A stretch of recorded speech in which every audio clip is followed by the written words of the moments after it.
On July 28, 1973, 2 years old Christy Davis, her sister Pam with 3 years of age, and their great-grandmother decided to go to a store in Ocala of Florida. The walk wasn't long, but it bordered some heavy swamps with heavy bushes.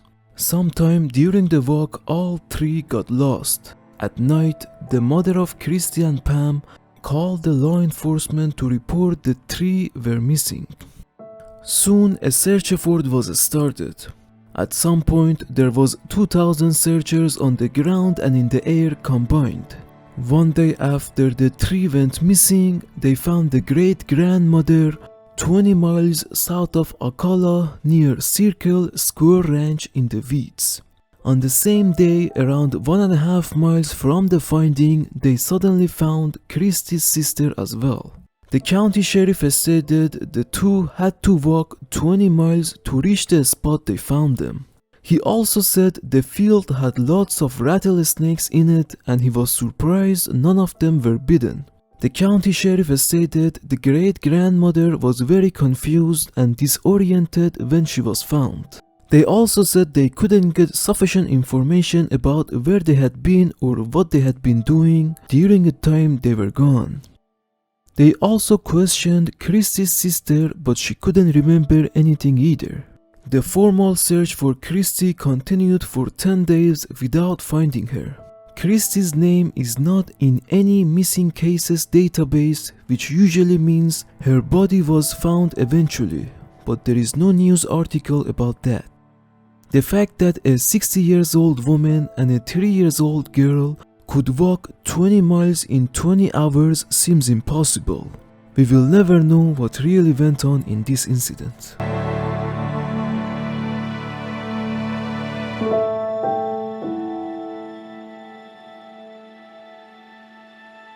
Five-year-old David Raleigh was with his parents, brother and sister vacationing at Lake Winnisook of New York. On June 13, 1959, David, his 7-year-old brother and his father were in a boat on the lake fishing.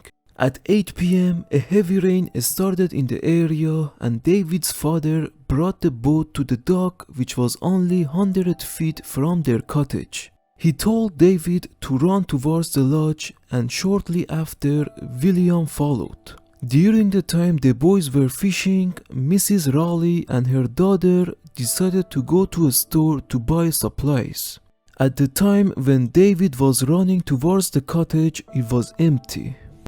When Mr. Raleigh tied the boat and went back to the cottage, he saw William, but David was nowhere to be found. The father and son immediately started yelling David's name and searched the roads, and when Mrs. Raleigh and her daughter came back, they all started searching together. After 1 hour of search, they called the law enforcement. The help immediately came to the area and thoroughly searched the surrounding field during the night. At the same night, snow fell as well. Over 300 searchers came to the area without having any success. At some point, the sheriff assumed David must have drowned, so they drained the lake, but they didn't find anything. The formal search continued for several weeks, but David's father came every weekend to do his own search. On October 3rd, 1939, almost 4 months after David went missing, Mr. Raleigh and a group of searchers were searching a mountain 900 feet close to Neversink Creek when they saw a small shape in a hollow. It was the skeletal remains of David. He was lying on his back on the bank of a creek. The coroner determined David died the first night he went missing from exposure and shock. The skeleton was found 1.5 miles from the cottage the family was staying at the time of disappearance. David had to go straight 900 feet up a mountain to reach the spot they found him. He was only 700 feet to the summit. The spot they found him was searched many times before, but nothing was there at those times. The distance between the dock and the cabin was only 100 feet, and there was no way David got lost or thought the cabin is up the mountain. We will never know what really went on in this incident.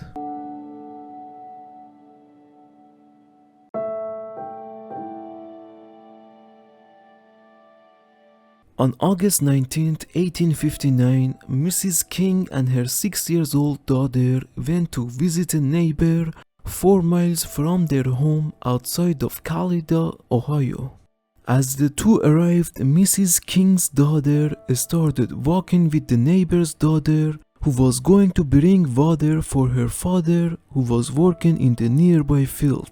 During the walk, there was some arguments among the children, which made the daughter of Mrs. King to return to the neighbor's house instead of going to the field.